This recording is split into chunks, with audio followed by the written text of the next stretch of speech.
इस वीडियो में हम अपना लास्ट पार्ट कवर करेंगे, chapter number first, what is democracy, why democracy.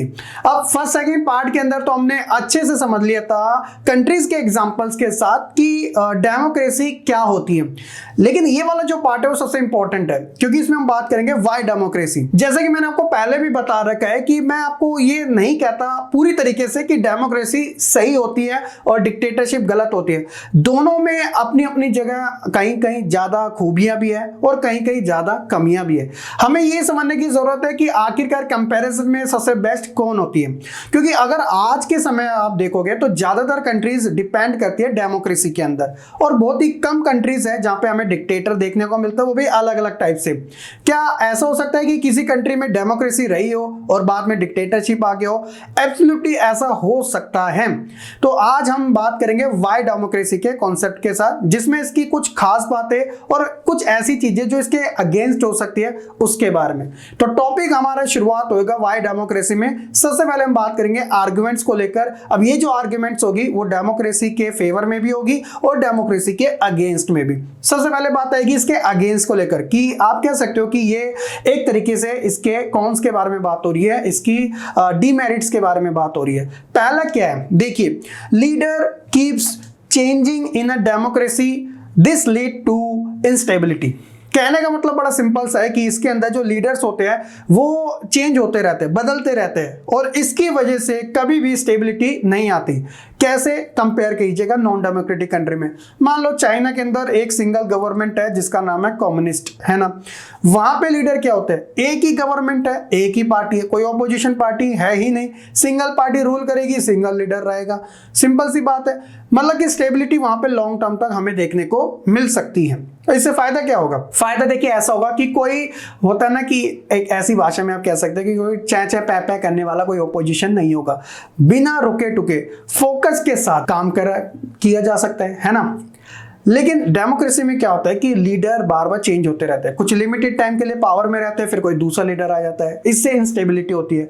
Instability का एक ये नुकसान भी होता है कि मान लो कि किसी लीडर ने कोई अच्छा रूल बनाया, कोई दूसरा लीडर आ जाएगा, उस रूल को चेंज कर देगा, उसे नहीं पसंद था, क्यों, इस वजह से उसने चेंज कर दिया और हम इसमें कुछ नहीं कर सकते। तो पहली चीज होती है डेमोक्रेसी के अगेंस्ट में ये वाली बात। दूसरा क्या है कि democracy is all about political competition and power play, there is no scope for morality. ये तो मैं भी काफी हद तक मान सकता हूं कि देखिए, democracy all about political competition and power play.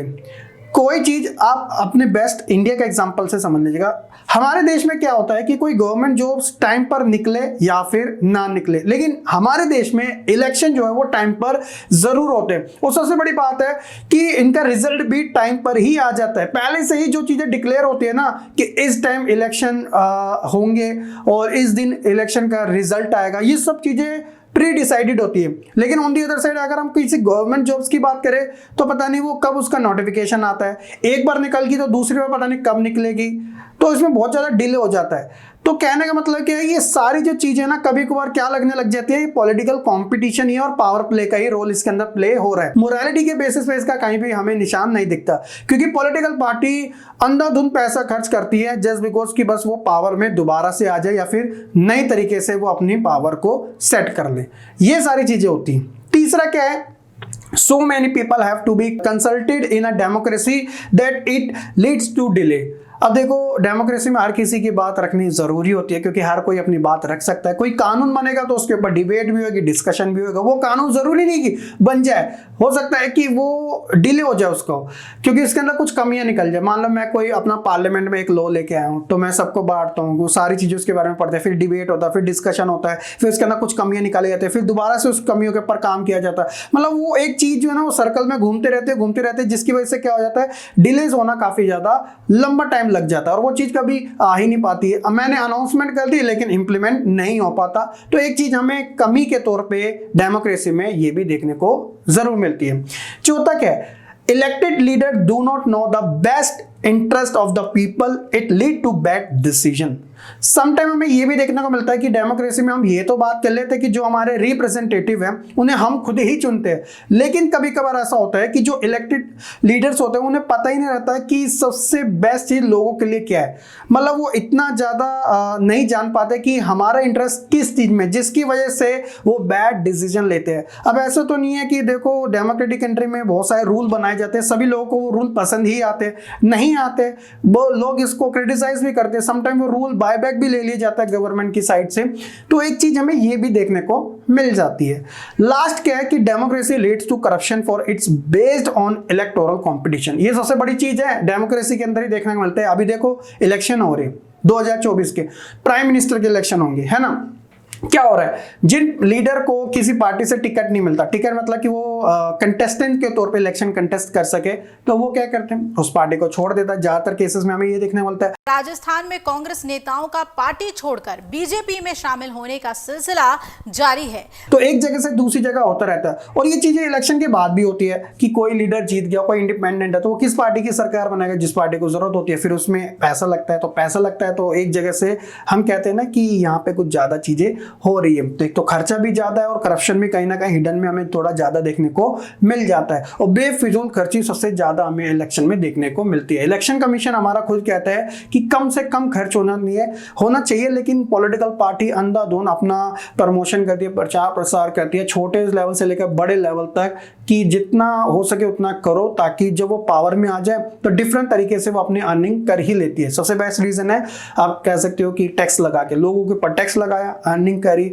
और अपना काम पूरा किया, वो इस तरीके से भी रिकवर अपना पैसा कर लेती है। तो ये सारी चीजें अगेंस्ट में। अब आपके माइंड में आएगा तो सर डेमोक्रेसी अच्छी है ही कहां, फिर नहीं, ये सब इसकी ना कमियां थी, फिर भी लोग, या फिर आप कह सकते हो बहुत सारी कंट्रियां क्यों डेमोक्रेसी सिस्टम को फॉलो करती है, क्योंकि उसके बहुत से अच्छे रीजन भी है। वो कौन से है, नेक्स्ट हम बात करेंगे। Argument for democracy. अब हम यहाँ पे डेमोक्रेसी के लिए लड़ रहे हैं कि क्यों डेमोक्रेसी जरूरी है। सबसे पहला है कि a democratic government is a better government because it is a more accountable form of government. ऐसा नहीं है कि अंधाधुंध से जो पार्टी बोले जा रही है, जो गवर्नमेंट बोले जा रही है, वो लोगों को मानना ही पड़ रहा है। नहीं, ये तो डिक्टेटर में होता है ज्यादातर।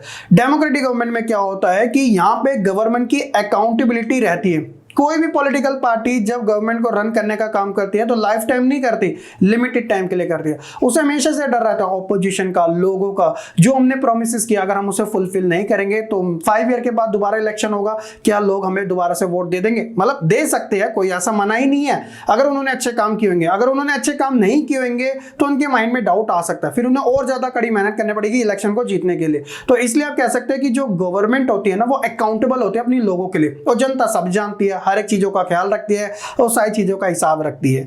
दूसरी चीज क्या है कि democracy improve the quality of decision making, क्योंकि यहाँ पे जो भी डिसीजन लिए जाते हैं कोई ऐरे गहरे तरीके से नहीं लिए जाते। मैंने आपको बताया था एक कमी है कि इसके अंदर डिले प्रोसेस कुछ ज्यादा होता है। वो डिले इस वजह से भी होता है क्योंकि भैया देखो हर एक चीजों को ना बड़ी सोच समझ के करना पड़ता है। डिबेट एंड डिस्कशन इसी वजह से होती है कि कोई लॉ लाया जा रहा है तो उसकी ऑपोजिशन के लीडर भी उसे समझते हैं, रूलिंग पार्टी के लीडर भी समझते हैं, राष्ट्रपति भी समझता है, हर कोई समझता है, इसलिए डिलेस हो जाता है। तो इसलिए यहाँ पे जो डिसीजन मेकिंग होती है ना, उसमें अच्छी खासी हमें क्वालिटी देखने को मिल जाती है। तीसरा क्या है कि democracy provides a method to deal with differences and a conflict. सबसे इंपॉर्टेंट चीज क्या है कि जब वही डिबेट एंड डिस्कशन होता है तो इसमें ना उन चीजों को सॉर्टेड कर लिया जाता है, क्योंकि हर एक पक्ष की बात रखी जाती है ताकि उन्हें भी तो फील हो, उनकी भी तो कोई डिग्निटी की कोई वैल्यू हो।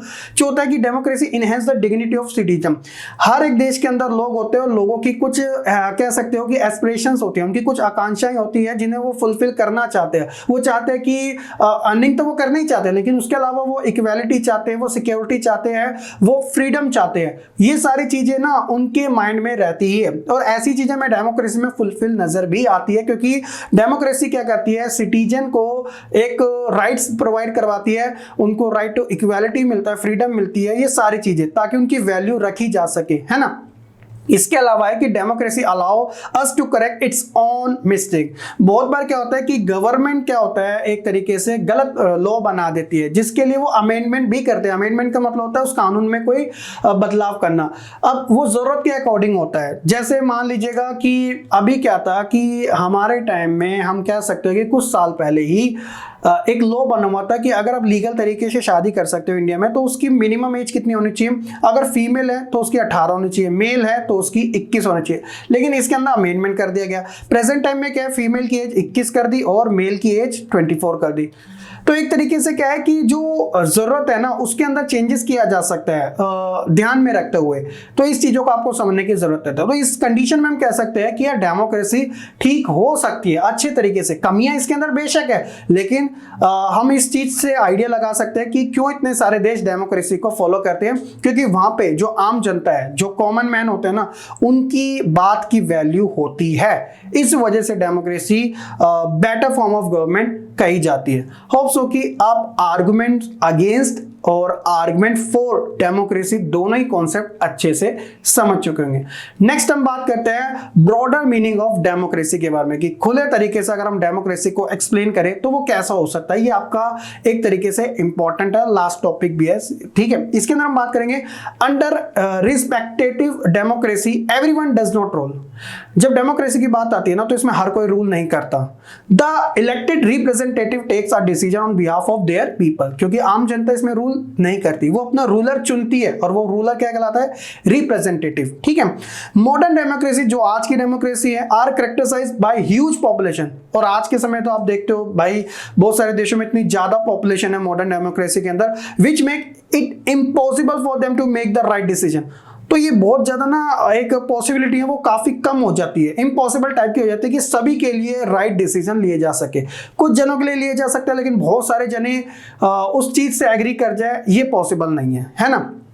If they could make the right decision, अगर वो राइट डिसीजन ले भी ले, citizen would not have a greater amount of time, क्योंकि लोगों के पास इतना ज्यादा टाइम नहीं होगा, the skill to play a role in all the decision, कि वो उन सभी डिसीजन में अच्छे तरीके से अपना रोल प्ले कर ले, क्योंकि उनकी खुद की अपनी एक पर्सनल लाइफ है। वो चाहते कि ये तो सारे गवर्नमेंट के काम है, हम क्यों करें इनके अंदर, हम क्यों इन्वॉल्व होना चाहे, है ना। ये चीज आपको समझने की जरूरत है। इसीलिए understanding democracy can help people to identify the weaknesses of the existing democracy and can differentiate between minimal and good democracy.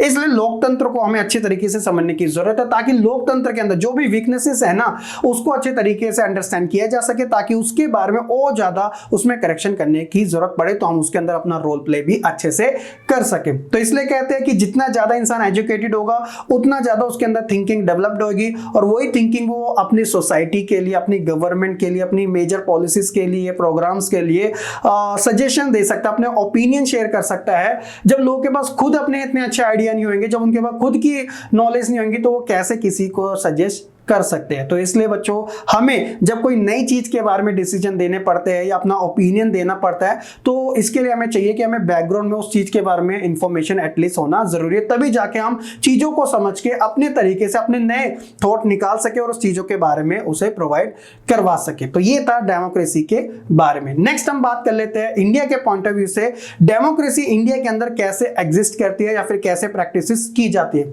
जैसे कि आप जानते हैं India is seen as the largest democracy around the world. तो India के अंदर population भी 140 करोड़ से ज्यादा की है, that is the reason India की डेमोक्रेसी सबसे बड़ी भी मानी जाती है। सिंस इंडिपेंडेंस, जब से हमें आजादी मिली है, citizen have been given the right to vote, सभी लोगों को वोट का राइट मिला हुआ है, and have equal right in voting without considering their caste, religion, gender और कलर। सबको इक्वल बेसिस पे, चाहे फिर उनका कलर अलग हो या उनका जेंडर या फिर उनकी लैंग्वेज, उनका रिलीजन, उनकी कास्ट, इन सबसे पहले सबको इक्वल बेसिस पे राइट टू वोट दिया गया है। Democratic principle by which the Indian government function sovereign, socialist, secular, democratic and republic। तो हमारी डेमोक्रेटिक प्रिंसिपल की अगर बात करें इंडियन गवर्नमेंट के अंदर तो ये सारे फंक्शन हमें देखने को मिलते हैं।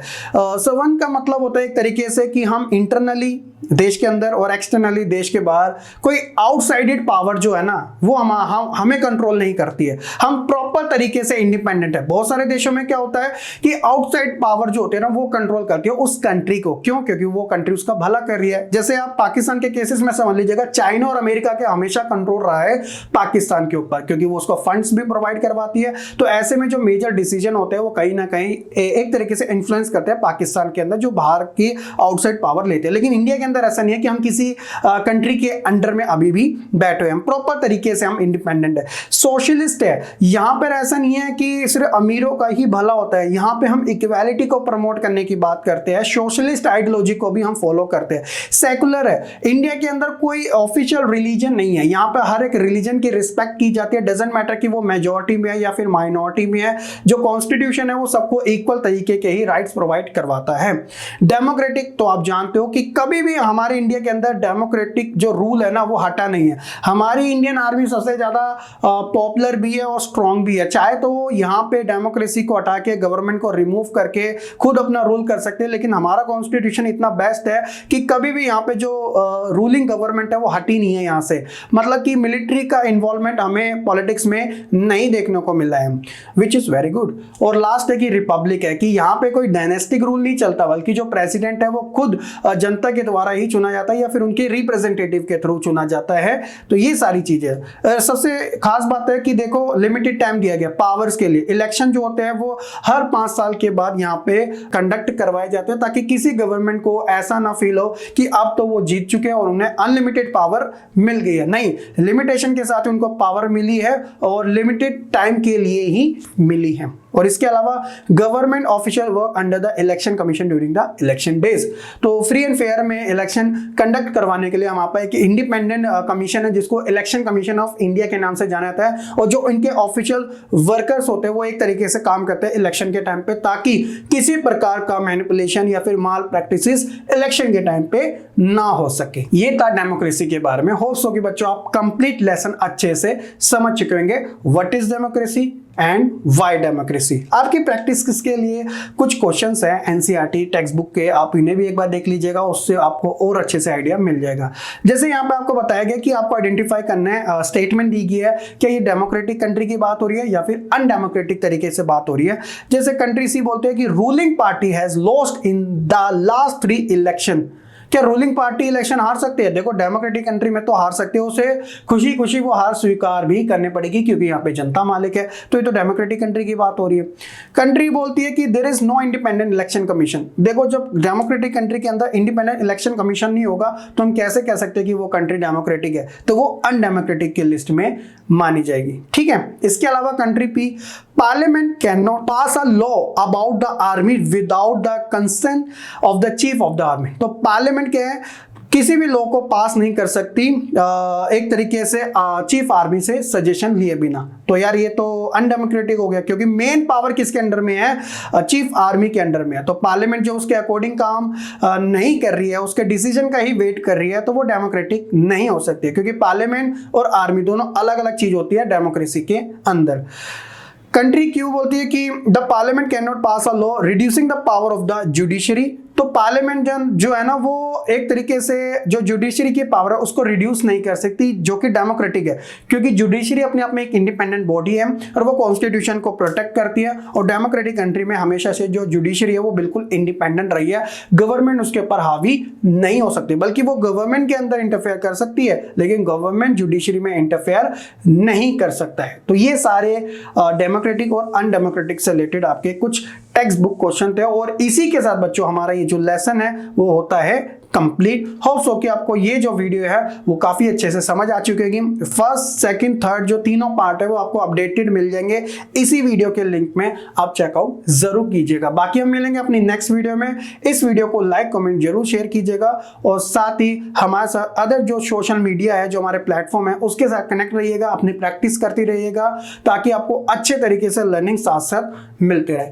मिलेंगे हम नेक्स्ट वीडियो में, तब तक के लिए खुश रहे, पढ़ते रहे और ऐसे ही आगे बढ़ते रहे।